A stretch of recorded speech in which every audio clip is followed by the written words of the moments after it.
आवाज नहीं आ रहा सर आपका। I'm still waiting for other participants to join. We'll wait for a minute and we'll start. Just let me know whether the screen is visible or not. Yes, sir, visible. Yes, sir.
ये लोग कौन है? 5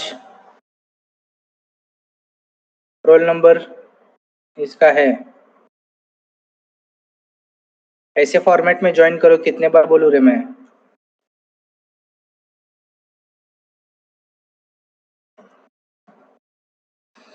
$70 and $63 अब 135 होना चाहिए।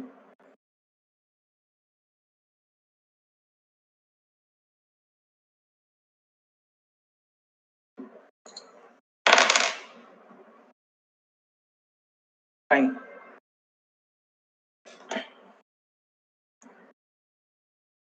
सी division का linear dependence and independence हुआ है?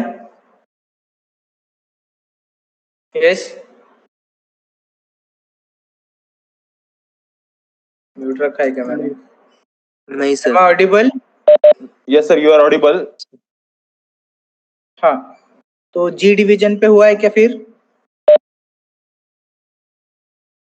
क्या? जी डिवीजन वाले सो गए क्या? जी डिवीजन क्या हुआ है सर? अरे डिपेंडेंस एंड इंडिपेंडेंस।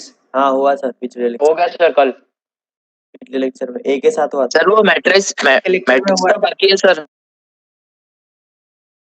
किसका बाकी है?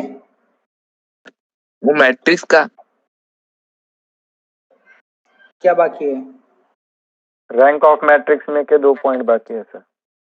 नॉर्मल फॉर्म और पार्टीशन मेथड। और सर रो इक्विलॉन फॉर्म का भी रहा है, बाकी है। ये रो इक्विलॉन हो गया। रो इक्विलॉन हुआ है। रो इक्विलॉन नहीं सर। फॉर्म मैंने हाँ लिया। सर, रो इक्विलॉन हो हो गया गया, सर, रो उसमें इक्विलॉन। से 2 पॉइंट रह गए नॉर्मल फॉर्म रैंक ऑफ बाकी है मैट्रिक्स सिर्फ। में के। Normal form right? Yes sir. Partition Yes, method sir. हुआ है क्या? नहीं सर। नहीं सर, नहीं sir.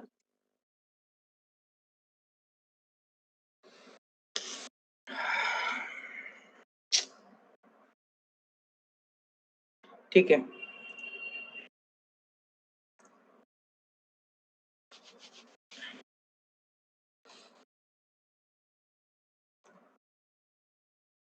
Eigen values eigen vectors पे जाने का क्या फिर?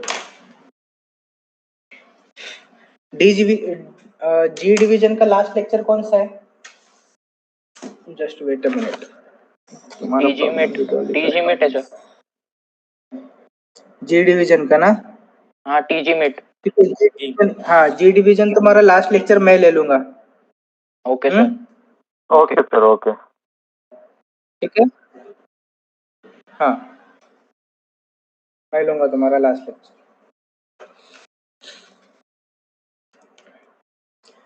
सी पे क्या बचा है मैट्रिसेस का? सी डिवीजन पे पार्टीशन मेथड हो गया, रैंक नॉर्मल फॉर्म मेथड हो गया, रो इक्विलॉन मेथड हो गया, consistency, homogeneous, non homogeneous, dependence, सब हो गया है। सी डिवीजन पीएक्यू वाला बाकी है। डिपेंडेंस रहा शायद। कल लिया था ना मैंने सी डिवीजन पे। नहीं, कल नहीं लिया सी डिवीजन पे, लेक्चर नहीं हुआ ना कल।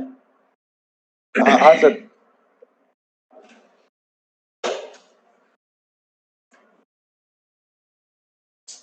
कल के लेक्चर में ये हो गया होता, ये कल का लेक्चर जाने की वजह से और प्रॉब्लम हो गया।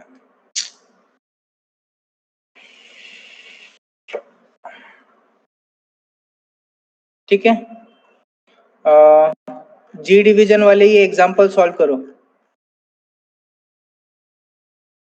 ये एग्जांपल सॉल्व किए क्या कल? हाँ सर, ये वाला? हाँ सर, होमवर्क में जी दिए थे। हाँ हाँ, तो सॉल्व किए क्या सबने? हाँ सर। नहीं, नहीं किया है। बताओ आंसर क्या आता है? नहीं किया है ना?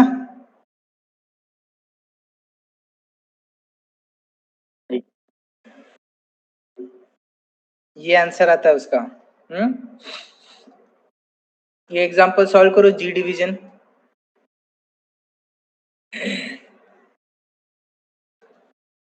जी डिवीजन वाले ये एग्जांपल लिख के लो और सॉल्व करो। हो गया क्या लिख के? सिर्फ फैक्टर्स लिख के लो बस, ये सब लिखने का जरूरत नहीं है, सिर्फ फैक्टर्स लिख के लो। x1, x2 और x3, और म्यूट कर दो लेक्चर को। म्यूट करके ये एग्जांपल सॉल्व करो। मैं तब तक सी डिवीजन को बता देता हूँ, फिर उनका होने के बाद लास्ट में एग्जांपल देखेंगे। हो गया लिख के? ये लिख के हो गया? हाँ सर, कल लिख लिए थे। हाँ, 15-20 मिनट ये सॉल्व कर लो तुम लोग एग्जांपल, तब तक मैं सी का लेता हूँ। Okay sir. सी डिवीजन वाले ध्यान देंगे अभी। सी है dependence and independence, dependence and independence of vectors. Vectors को कैसे देते हैं ये भी आपने को सबको पता है। x1 is equals to a b c d, इस तरीके के फॉर्मेट में वेक्टर्स को रिप्रेजेंट किया जाता है। ठीक है, तो ऐसे तुमको वेक्टर्स देंगे वो x2, x3, x4 वगैरह वगैरह। मिनिमम 3 या 4, 3 से 4 वेक्टर्स देंगे। तो जो भी तुम्हारा मैट्रिक्स आएगा वो 3x3 आएगा, या फिर 3x4 आएगा, या फिर 4x4 आएगा, जो भी आएगा। इसको तुमने सॉल्व करना है कंसिस्टेंसी के जैसा। कंसिस्टेंसी और होमोजेनियस सॉल्व किया है ना अपन ने? यस, सी Yes, sir. Division. Yes sir. क्या करते हैं उसमें? कंसिस्टेंसी में अपन क्या निकालते हैं? Rank of augmented matrix. Consistency के अंदर रैंक ऑफ ऑगमेंटेड मैट्रिक्स और रैंक ऑफ ए, ये दोनों चीजें निकाली जाती हैं। ठीक है, होमोजेनियस के अंदर सिर्फ रैंक ऑफ ए, होमोजेनियस के अंदर सिर्फ रैंक ऑफ ए। कंसिस्टेंसी के अंदर क्या है? Rank of A B is equals to, अगर रैंक ऑफ ए है और it is equals to number of unknown है, नंबर ऑफ अननोन यानी क्या? एक्स वाई जेड जो भी तुमको देता है, तो इसका होता था यूनिक सोल्यूशन। क्या होता था इसका? Unique solution. ठीक है, उसके बाद ये पहला कंडीशन था कंसिस्टेंसी का। दूसरा कंडीशन क्या था? Rank of A is equals to rank of augmented A B and it is less than n, and it is less than n. तो यहां पे क्या होता था? Consistent, consistent plus independent infinitely many solutions, infinitely many solutions। ठीक है, तो अभी सेम जैसे कंसिस्टेंसी में करते हैं वैसे ही यहाँ पे करना है।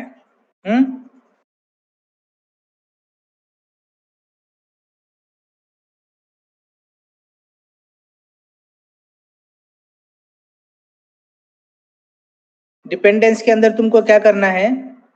पहले तो जान लो लीनियर कॉम्बिनेशन क्या होता है। ठीक है, तुमको x1, x2, x3, x4 ऐसे वेक्टर्स देंगे। इन सभी वेक्टर्स के लिए स्केलर्स लेना है, k1, k2, k3, k4। क्या लेना है?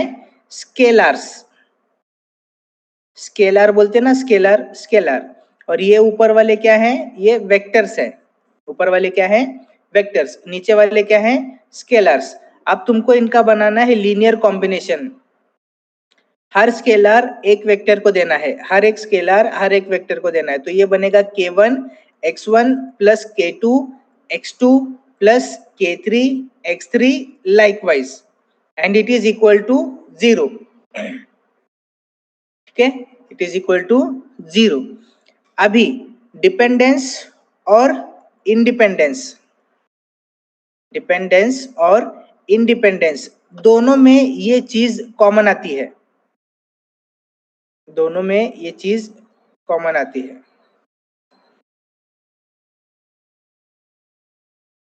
ठीक है, ओके। अब डिपेंडेंस की डेफिनेशन क्या है देखो, for the given vectors, for the vectors x1 x2 x3 x4 consider the scalars k1 k2 k3 and so on such that k1 x1 plus k2 x2 plus k3 x3 plus so on is equals to 0 if all k not equals to 0। इसका मतलब क्या? ये जो भी scalars मैंने लिया है ये सब के सब स्केलर 0 नहीं होने चाहिए। इसमें से कुछ 0 होंगे तो चलेगा, बट सब के सब 0 नहीं होने चाहिए। सेम इसका अपोजिट यहाँ पे आएगा k1 x1 plus k2 x2 plus k3 x3 वगैरह is equals to 0 such that all ki is equal to 0। मतलब क्या? k1 k2 k3 ये सब वैल्यूज क्या आएंगे? 0। अभी यहाँ पे नहीं, क्या ये जो k1 k2 k3 है these are nothing but variables like x y z, नहीं क्या वेरिएबल्स अपन कंसीडर करते थे?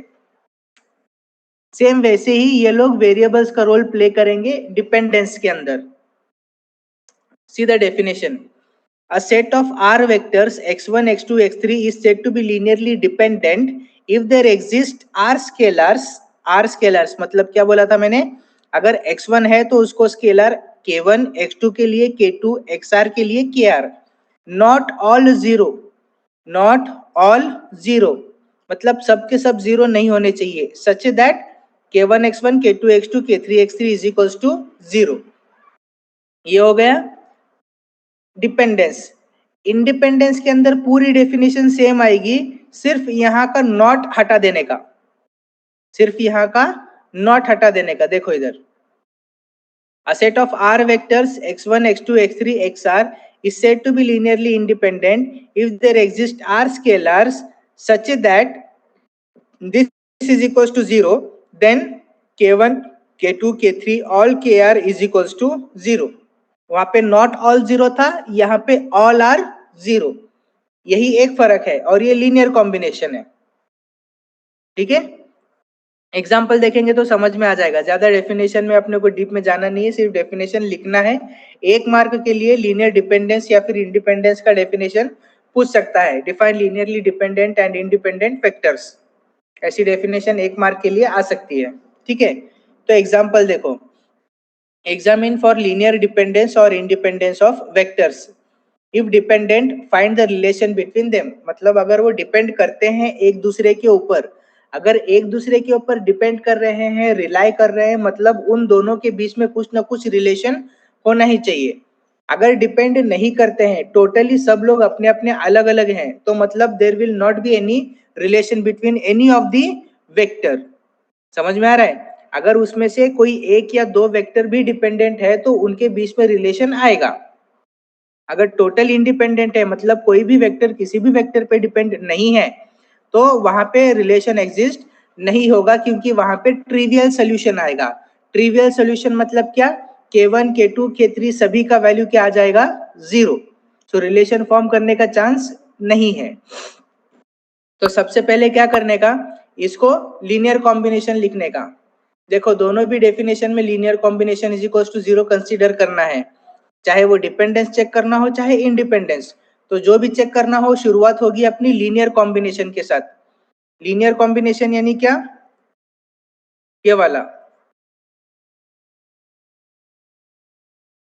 सॉल्यूशन के अंदर सबसे पहले क्या लिखने का, k1x1 plus k2x2 plus k3x3 is equal to 0, क्योंकि वहां पे सिर्फ 3 ही वेक्टर्स दिया है, x1 x2 x3। उन 3 के लिए मैंने 3 स्केलर्स ले लिया, k1 k2 k3।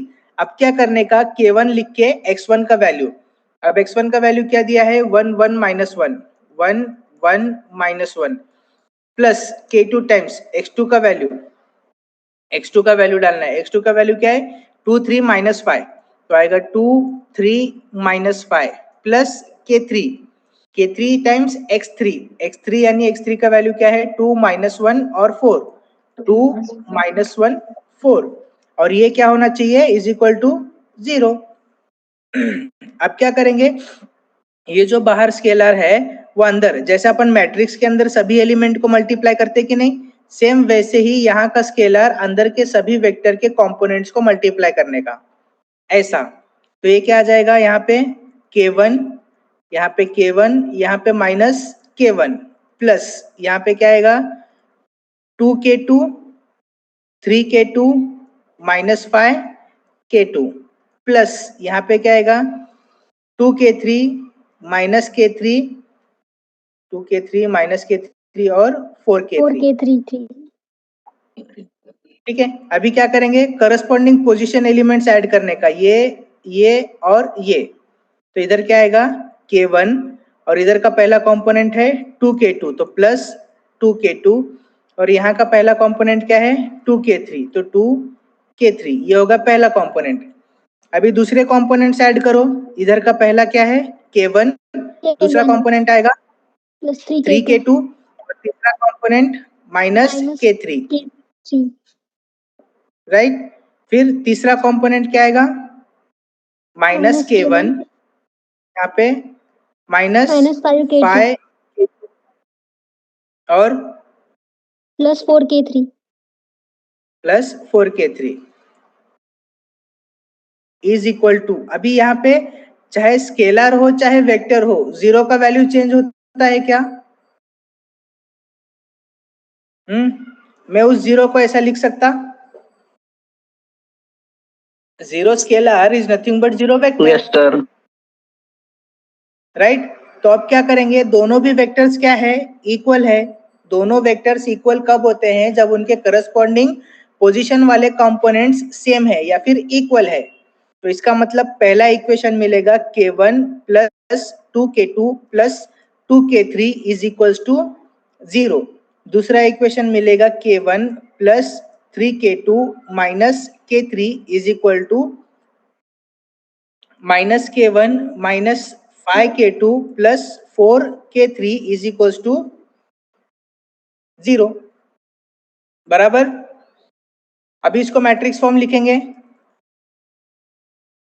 Matrix form में लिखेंगे तो पहला क्या आएगा, कंपोनेंट्स 1, इसका 1, इसका -1, इसका कंपोनेंट 2 3 माइनस 5 -5, इसका क्या आएगा 2 -1 4 बराबर। और यहाँ पे क्या आएगा k1 k2 k3 और यहाँ पे 0 0 0, so it is nothing but ax is equals to 0, बराबर। बराबर है क्या, बराबर सर। जब भी अपन एलिमेंट्री ट्रांसफॉर्मेशंस यूज करते हैं तो अपन इस वाले मैट्रिक्स पे यूज करते हैं क्या,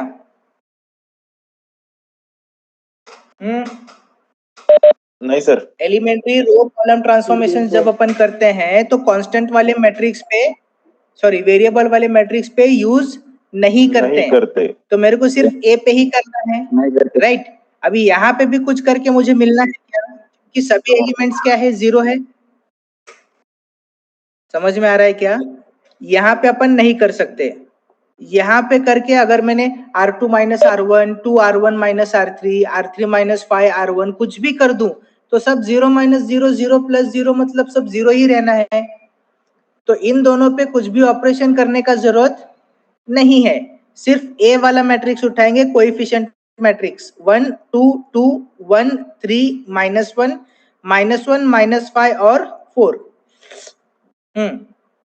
अभी क्या करेंगे, अब इसको अपने को रिड्यूस करना है रो इक्विलॉन फॉर्म में, ये याद रखने का। तो क्या आएगा, yes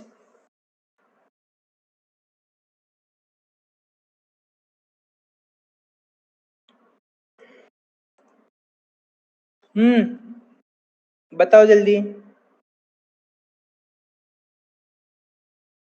R2 minus R1, R2 minus R1, जैसे रैंक निकालने के टाइम पे करते अपन सेम वैसे ही करना है। R2 माइनस R1 हो गया, नेक्स्ट क्या करेंगे, R3 में -1 है, ऊपर +1 है, इसका यूज करके इन दोनों को 0 करना है। तो इसमें से ये माइनस किया तो 0 आएगा, इसमें ये ऐड करना पड़ेगा, तो R3 प्लस R1 आ रहा है क्या समझ में? तो Yes, अभी sir. A is equals to, Yes, sir. पहले रो पे तो कुछ नहीं कर रहे तो पहला रो एज इट इज लिखेंगे। दूसरे रो पे क्या कर रहे हैं, R2 माइनस R1, तो 1 माइनस 1 0, 3 माइनस 2 1, -1 माइनस 2 इज -3, -3. ठीक है। नेक्स्ट क्या है, R3 plus R1 हाँ, तो -1 प्लस 1 0 0, 0 -5 प्लस 2 -3 -3. 4 plus 2 plus 2 6 6 6। अभी क्या करेंगे, अब इसका यूज करके इसको 0 बनाना है, तो R3 प्लस 3 टाइम्स R2 बराबर, यहाँ पे -3 है कि नहीं, तो इसको 3 से मल्टीप्लाई करके ऐड कर देंगे, तो ए क्या आएगा अभी, हाँ right. पहले रो पे कुछ नहीं हो रहा है तो एज इट इज आएगा, दूसरे रो पे भी कुछ नहीं हो रहा है तो एज इट इज आएगा, तीसरे रो पे क्या करना है, इसको 3 से मल्टीप्लाई करके ऐड, तो ये 0 ही रहेगा, यहाँ पे -3 प्लस 3 0 बनेगा, यहाँ पे 6 माइनस 9 6 माइनस 9 -3। अभी इससे ज्यादा कुछ सिंप्लीफाई कर सकते हैं क्या, बताओ?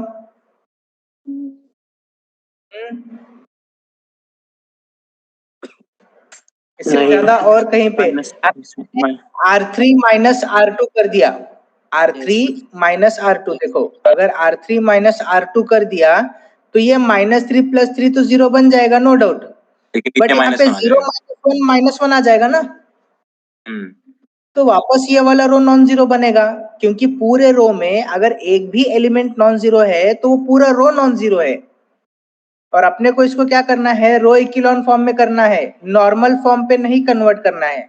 नॉर्मल फॉर्म में क्या होता है, नॉर्मल फॉर्म में तुमको उसको आइडेंटिटी मैट्रिक्स में कन्वर्ट करना रहता है, जो कि रो इक्विलॉन में नहीं करना है, ठीक है। तो कुछ भी ऑपरेशंस करके अपने को कुछ भी मिलना नहीं है, so there is no more simplifications possible, therefore number of non-zero rows कितना आएगा, 3 बराबर, so rank of A कितना आएगा, 3। अब मेरे को बताओ ये वाले इक्वेशंस जो है ये कौन से इक्वेशंस है, इन इक्वेशंस को क्या बोलते हैं, Abel equation हाँ, लीनियर से पहले क्या आता है, ये हुआ है अपना, ये हुआ है अपना homogeneous equations. कौन बोला, वेरी गुड। किसी भी एक पेयर ऑफ इक्वेशंस यानी लीनियर पेयर ऑफ इक्वेशंस यानी साइमल्टेनियस इक्वेशंस इन इक्वेशंस का अगर ये जो राइट हैंड साइड वाला पार्ट है और सभी कांस्टेंट्स अगर 0 है तो इन इक्वेशंस को बोलते हैं होमोजेनियस इक्वेशंस। इनको क्या बोलते हैं? Homogeneous equations. किसी ने पूछा था सिलेबस में होमोजेनियस नॉन होमोजेनियस मेंशन नहीं है, पता नहीं कौन सी डिवीजन का था, बट यहाँ पे कौन सा कंसेप्ट लग रहा है?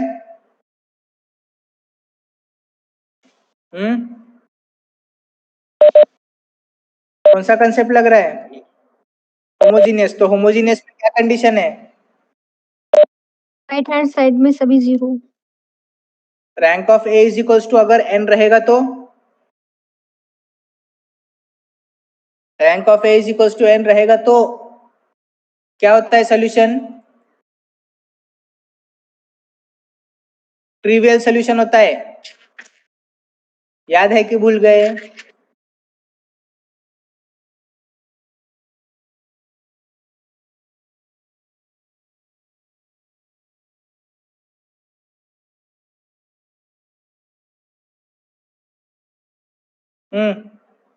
क्या इधर सभी इक्वेशंस का राइट हैंड साइड 0 है।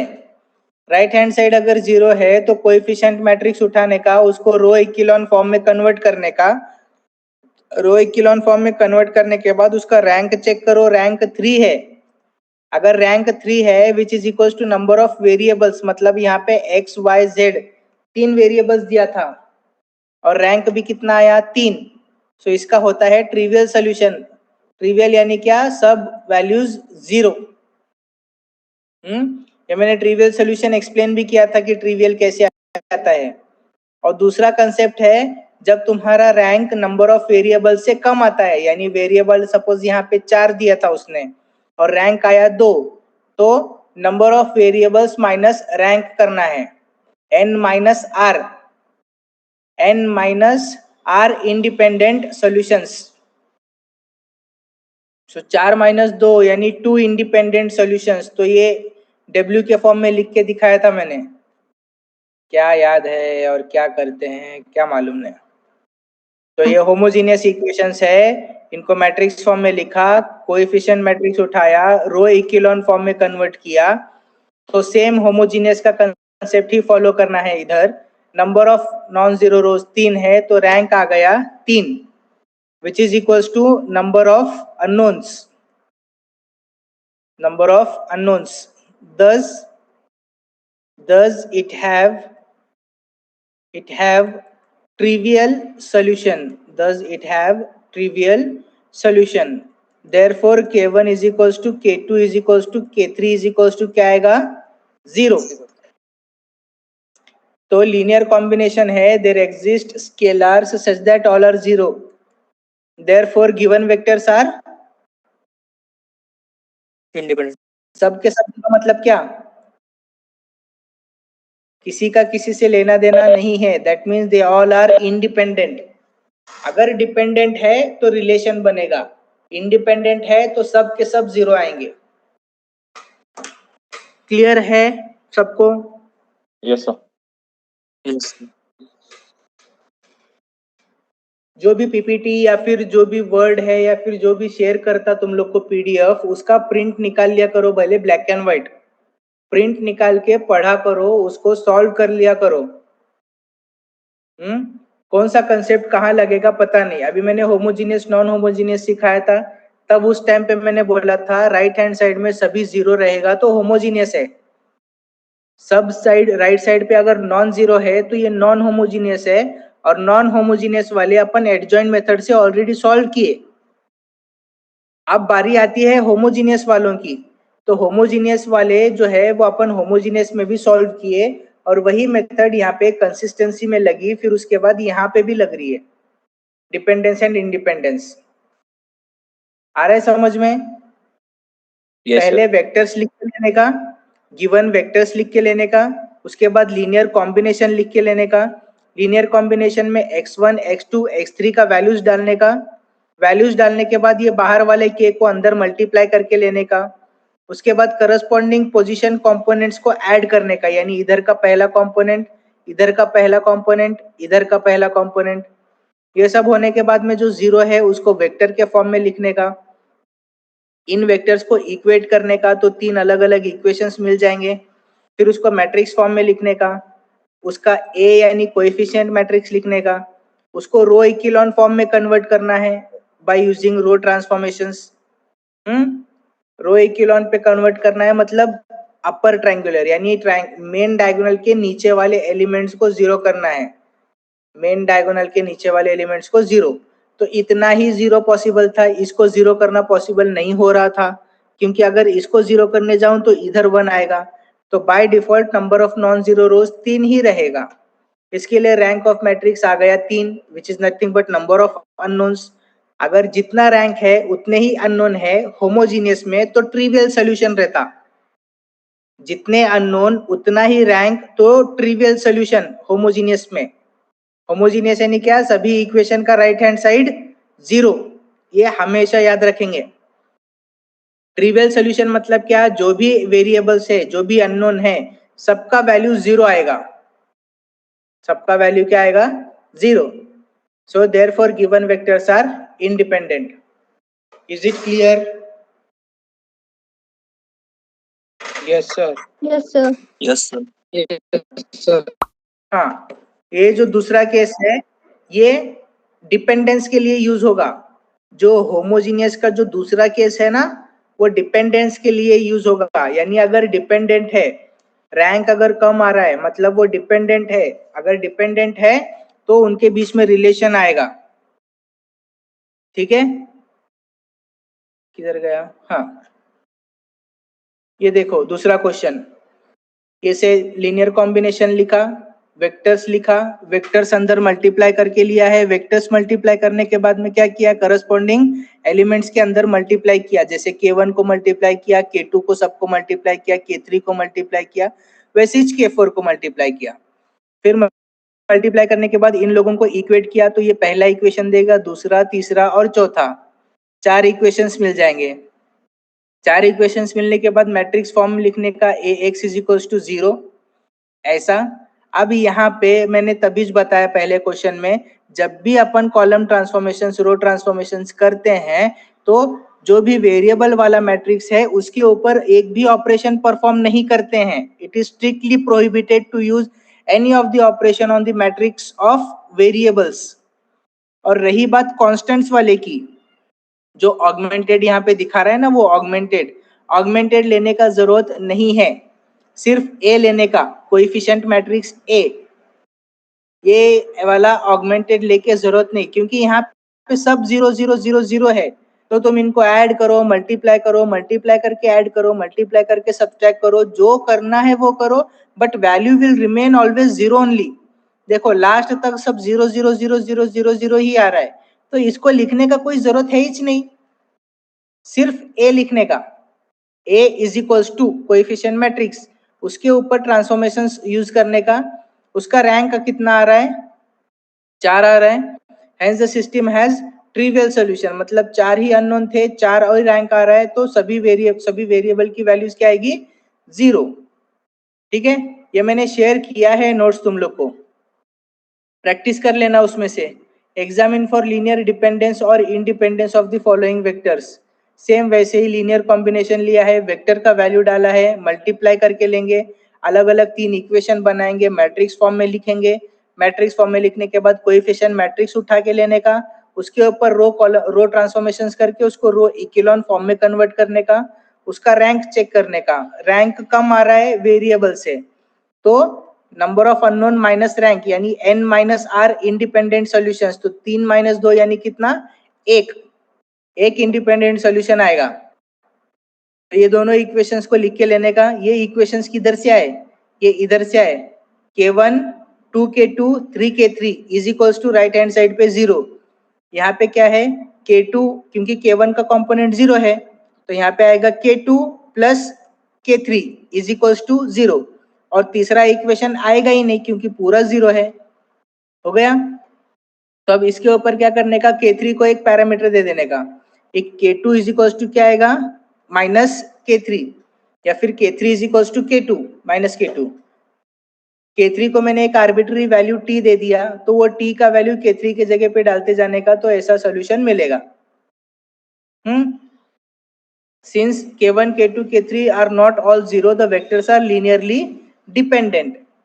अभी डिपेंडेंट है तो ये जो भी K1, K2, K3 के जो वैल्यूज मिले थे ना क्या T के फॉर्म में, वो T के फॉर्म वाले इक्वेशन के अंदर इसमें डाल देने का, डाल के उसको सिंप्लीफाई करने का, you will get this relation, यानी ये एक रिलेशन मिलेगा तुम लोग को इधर, x1 plus x2 is equals to x3।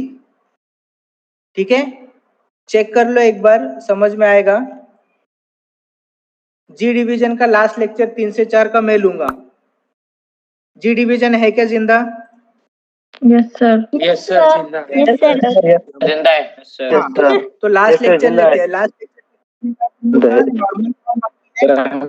Normal form के साथ पार्टीशन मेथड हुआ है क्या? पार्टीशन मेथड का सिर्फ इंट्रो हुआ था सर, बाकी उसकी मेथड वगैरह बाकी है। बाकी है नॉर्मल, और ये होमोजीनियस नॉन होमोजीनियस हो गया। वो बिल्कुल नहीं हुआ, नहीं हुआ सर। स्टार्ट भी नहीं किया है। स्टार्ट भी नहीं किया वो होमोजेनियस। स्टार्ट भी नहीं हुआ सर।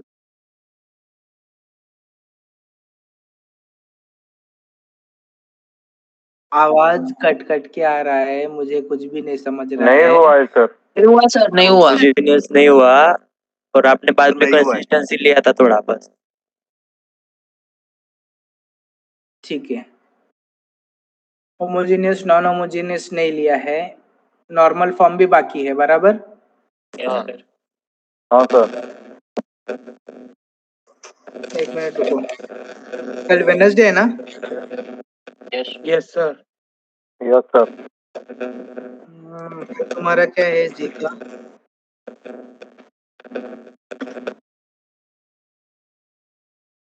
ठीक है, देखेंगे, मैं कल भी एक आध लेक्चर एडजस्ट कर लेता हूँ तुम लोग का। चलेगा? Okay sir. Okay sir. क्या बोल हो जाएंगे? बैठेंगे ना लास्ट लेक्चर? हाँ बैठेंगे ना हाँ सर। हाँ यस सर। चलो ठीक है, नॉर्मल फॉर्म और पार्टीशन खत्म कर देते हैं अपन, और कल के लेक्चर में फिर होमोजीनियस नॉन होमोजीनियस कंसिस्टेंसी और डिपेंडेंस का एक बार रिव्यू कर लेंगे, मतलब सिलेबस इक्वल पे आ जाएगा। ओके और सर। फिर तुम लोग का जो ए सी डिवीजन है, सी है ना, इसके साथ में कौन सा है? हाँ सी है। हाँ, तो सी वालों का eigen value eigen vector start करना है अभी। ठीक है, eigen values and eigen vectors.